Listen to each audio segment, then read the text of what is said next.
Dear diary, not cold anymore. Thank you, Jesus.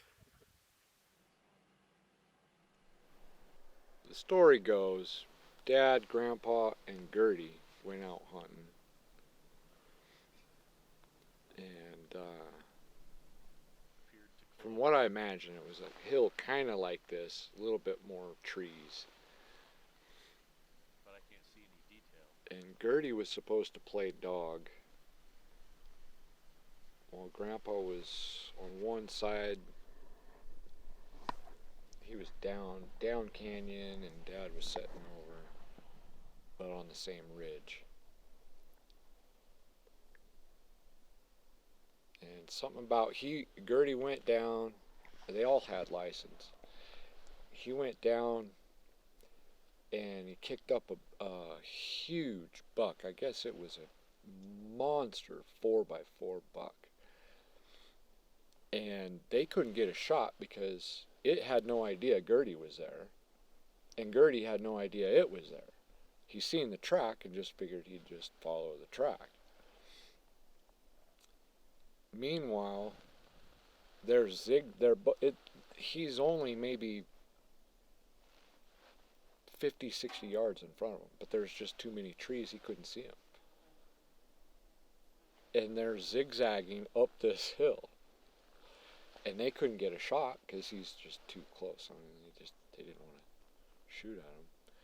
And they're zigzagging, and then the deer would drop down because he's hearing Gertie behind him, and he's kind of curious, so he'd kind of turn around and make a loop.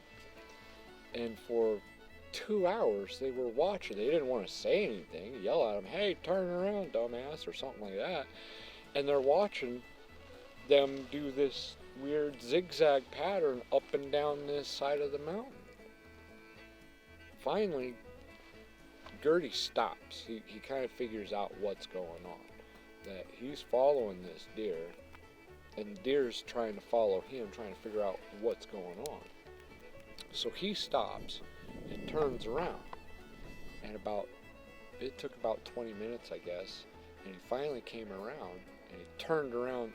He came around this big old tree, and Gertie just lifted up the gun and boom, shot.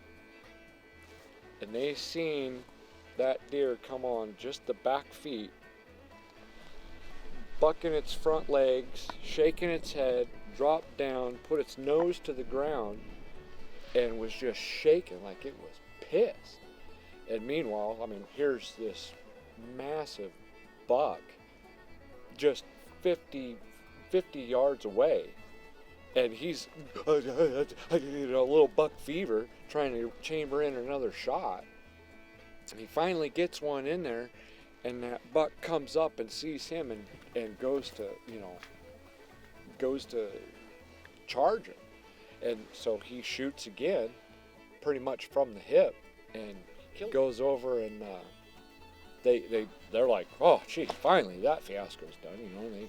So they go down over there, and the base of that buck's skull, or the antlers, was about, I don't know, a 2-inch pipe, 2.5-inch pipe, and there was a perfect bullet hole right through the antler there. And that's what pissed that thing off, and that's why it jumped up and put his nose to the ground and shaking. So here's this trophy rack. I mean, this would have been a record for the area. I mean, this was a huge rack. You couldn't fit it in the truck. That's how big it was. So he decides he's going to get this thing mounted. And that was unheard of in my family. You just don't. You cut the horns off and keep them, whatever, but you don't go and take it to a taxidermy and get the head mounted. That just was unheard of. And he's like, "Oh, no, I'm going to do this." And so he took it down to the taxidermist and was going to get it stopped and mounted and put it on the wall or whatever. 2 months later, he finally calls him up and says, "Hey, where's my mount? You said it'd only take a couple of weeks." And they said, "I don't know what you're talking about." They ended up stealing it and all that. So there was no proof that he actually did get it.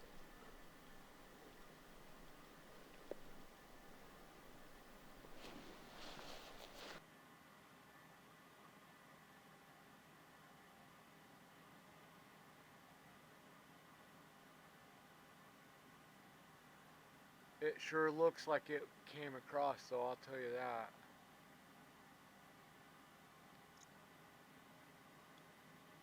I mean, that happened today. Oh, I agree. For Totally. sure. Now Definitely. it's where did it happen? Did it really happen after he came by? Just now or earlier, because he was on there earlier too. But that track's on top of the ATV track. Yeah. It looks to me anyway.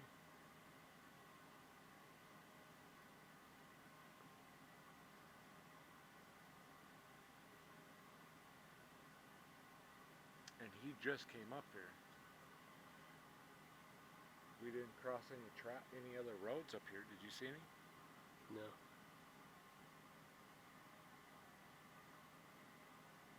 One with Warren.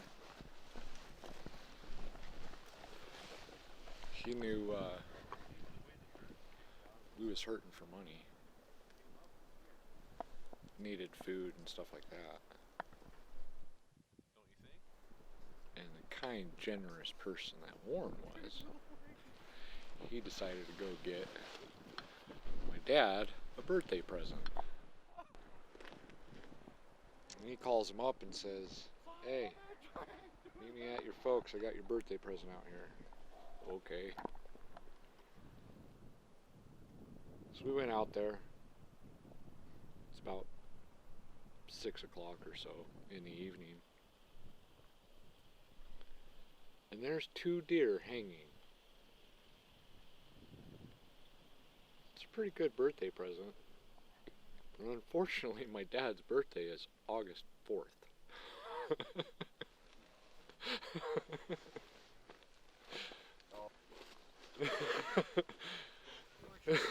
So there's quite a lot wrong about that. But it's right in the same token. But being that it is August 4th, a lot of that meat was spoiled. Out of the 2 deer, I think he only got maybe a quarter was good. The rest of it was pretty spoiled. And he didn't feel dressed at all. So it just made it worse.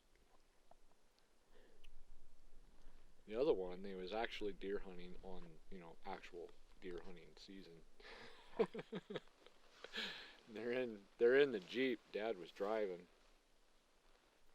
They're going down this road, and Dad spotted a couple of bucks out there.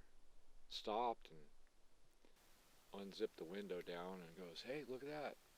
There's a couple of deer. I think they're going that way, and I think if we run down the road a little ways," and he looked back over to Warren, and there's the double-barrel shotgun right in front of his face, pointing out his window, the driver window, and he went, "No!" Boom! Couldn't hear anything for the rest of the day.